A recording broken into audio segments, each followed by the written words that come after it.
Hi guys, welcome to another episode of Mind and Soul Talks with Motu.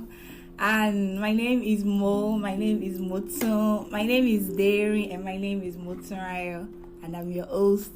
So today it's not going to be just me. I have a wonderful guest here with me.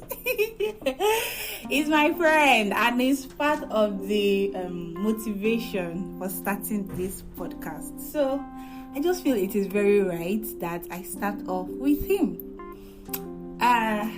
Should you introduce yourself or I should introduce you? You have to come close. Should I introduce you? Yes, of course. Okay, so with me is the most honorable, the most intelligent, the most versatile engineer, Ayoko Abiodun Kola. Yeah, it's good to be here. So thank you for inviting me for this episode. You're welcome. So I hope you guys enjoy the best of everything we'll be discussing this evening. Alright, thank you. So as you've heard, we are going to be talking about ghosting today. I know that it's a term that people he wasn't very aware of it until today. So we are going to talk about ghosting, the various form of ghosting that you know or that we know, and a little bit of questions. It's going to be very short. Okay, so Mr. Engineer, which one should I address you as? I'm Kola. Okay, so Kola, please, what do you know or what do you think ghosting is? Well, I think the word ghosting is generally referred to a method of withdrawal in a relationship. Yeah, a method of withdrawal in a relationship, and it's a way of withdrawing from someone without giving them a prior notice and without even talking to them thereafter. You just went so quiet about everything you guys have been, through in that relationship. I think that's the general definition for what ghosting is. Okay, so like you said, ghosting is when you just disappear on someone. Basically, it is what they call, not leaving someone unread is different from ghosting, but when it goes for a long time, you can say leaving somebody unread is ghosting. So ghosting is when you cut off all forms of communication with another person. Most especially, it's mostly used in relationship wise, but it can happen between maybe friends. It doesn't have to be relationship, but most people think it's relationship. I think most people usually use ghosting for relationship. I mean, between a guy and a girl. But then ghosting goes beyond that.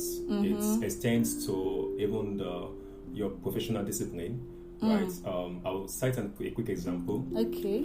Let's assume a client send you a mail. Okay. And you refuse or you didn't probably reply the mail for maybe more than 3 days or 4 days. What you've just done is to ghost that person. Oh. And actually, that's in a professional field. So ghosting goes beyond personal relationship or So, all right, so there you have it. That's like an additional thing. So don't think ghosting is just for relationship. But today we'll talk about everything, both the one for relationship, the one for work environment, and all that. Now, since we have what the basic idea of what ghosting is, I'm going to be asking him some questions. I might chip in sometimes, and then we'll round it up. So ghosting now, let's say for relationship, do you think it is tied to, let's say somebody ghosts you or ghosts me and the other person doesn't see it as ghosting. I'm the one who is seeing it as ghosting. So in some cases, do you think you can, or people define ghosting as ghosting because of their own personal emotions or something, or when this thing happen, it is ghosting. Ghosting is ghosting. What do you think? I think from research, when you're quiet in a relationship, towards a partner for more than 3 days, it could be classified as ghosting. Ooh. So I think also that's, of course, ghosting is just a terminology. Okay, but yeah. the act is the main point of discussion here. Yes, yes. And a person can actually go quiet, right, in a relationship, cut all forms of communication, Yeah. without him referring it as ghosting, like Yeah. the name implies, Yeah. right? But the other person could actually term it as ghosting. However, the act, as I said, is the main thing here. Whether or not it's ghosting or not ghosting, what has happened is a sudden withdrawal Yeah. and a cut in communication. Communication, yeah. Yes, and I think whatever might have resulted from, or whatever might have caused that, could actually still be classified as ghosting as a terminology implies. You know why I asked? Because there was one time when we were talking about what's that thing, love languages, and I think you mentioned giving your partner space and having to learn that okay, this person needs his or her space, and the other person should not think maybe the person doesn't love him or her anymore. Yeah, that comes as a result of understanding. When the two parties understand that okay, this is the reason why I'm doing this. It will not be it will be classified as ghosting if the second party is not aware of whatever is going on, exactly. Right? Or you so that's what I'm trying to point out. Right? But because of the understanding that actually exists between the both of you, and you just decide to give this your partner, some time. Yeah. Explaining to him or her the reason why you're doing this. Yes, then that would probably not be ghosting. Yeah, that's why I had to ask you. Because there is an understanding, there is a consensus between the both of you. So that can be classified as ghosting as it is. So you see, when you want to just disappear, I feel like you should talk to people. I always say communication is key. So when you feel like, okay, I need this time to myself, let the person understand, okay, please, I'll be going AWOL for a while and I will not be able to I'll not be able to talk or this or that, and then you won't classify that as ghosting. And when the person comes back, or maybe before the person goes, the person will be able to tell you, okay, this is the reason why. And after such period, my own opinion though, I feel like you should be able to explain to the other party, your partner or your work person, that okay, this is why I want to take my space. You don't just disappear and you say it is nothing. Yeah, I like the fact that you said, okay, after all, you come explain to your partner. Or it could but be the before reality is that it should be before. Right? Thank you. That is when you understand it. Because if you don't explain to him or her before you just go withdraw, disappear, so the person could actually classify it as ghosting, and it can lead to something else that you might not be able to correct. When you do short, you might not even be able to have the time to explain to her after all that it's not ghosting. You were just trying to give her some space. But as I said, in a relationship, that should be, if you really want to give your partner space. We are discussing it, and I think it's as a result of the fact that you understand that your partner needs to accomplish a goal. Yes. And you are sensitive enough to understand that your partner actually would need space to achieve this, to pay more attention to whatever he or she is doing. And as a result, you could actually sit her down, have a one-on-one communication.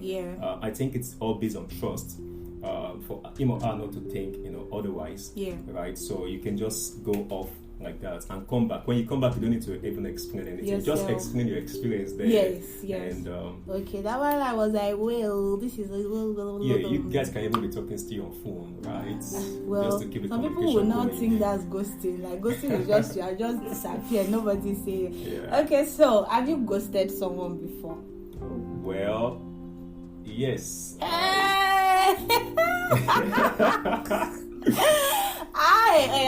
Very short. What was it? Even recently I ghosted someone. Ooh, my God. Yeah, that was because we had a kind of funny conversation on the phone, and after the conversation, I really couldn't explain why that conversation happened. So, of course, the person we were supposed to have a particular date for one thing or the other, right?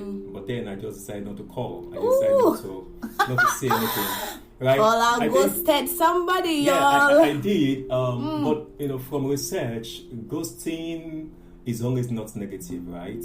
Not all the time. Not all the Sometimes time. it is. When you know this person is emotionally manipulative, this person is aggressive, Yes, this person is yes, harsh, yes. right? You can ghost that person, and that's positive ghosting. Yes. Woo. Right. There's positive and negative So, ghosting. yeah, because what you're just doing is to help yourself. Yes, to give yourself the mental space you need. That's Yeah. right. So, That's true. but then when you decided to go off, right, having no explanation to give, right, to balance, whatever has happened. Yeah. I think that's then the negative ghosting. So just to save myself from, a lot of things, I had to just go off.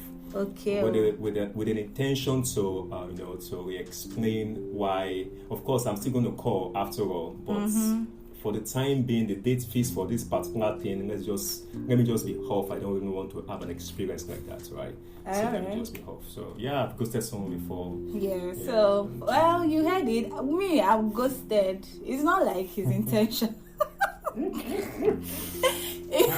This one is actually intentional. Mine is intentional. Right? Well, I think ghosting actually is intentional. Don't let me say no. Like, it's intentional because you have some people, when you explain to them, okay, like you said, there is positive and negative. I do the positive ghosting when I say that I need the space for my mental health, and I see that this person I'm dealing with is not helping me. The person is manipulative. The person is just trying to play with my emotions. Then I just leave the person. Right? Okay. I think some people, they go as far as not even viewing the person's status or this one. Yeah, just not to show presence. Yes, not to show presence. But me, sometimes I view it, and when I see it's too much, I just leave it. And if blocking numbers can be classified as ghosting, I have ghosted, because some people, they just are very, very, they're very stressful. So blocking the number is the way forward. Anyway, so we've ghosted someone. Both of us have ghosted someone before. Have you been ghosted? I think ghosting is a part of life. Ghosting is a part of life. Okay, so I really want this to continue, but time has gone. Uh-oh. This is already, I have to round this up now. So thank you very much for coming, for sharing your own thoughts on ghosting. So I'll just recap. The additional things I learned is ghosting can happen at the workplace. You ghost your clients, they gave you a job to do, and you decide to give 3-4 days and you're not responding. That's ghosting. Then there's positive and there's negative ghosting. So if you need to ghost someone for your mental health, please do. That's positive. And all the other ones that we ghost just to, because we don't need it, please just ghost. It's part of life. That's the summary. Ghosting is part of life. It is. All right. So thank you for coming. Yeah, you're thank welcome. you It's a for privilege. featuring. Thank you, listeners, for listening to this point. I'm very sure you enjoyed it. Please don't forget to share. Don't forget to comment. And till I come your way again, don't forget to live. Don't forget to love. And don't forget to make the best of what you have. Motun loves you and Motun cares. Mwah!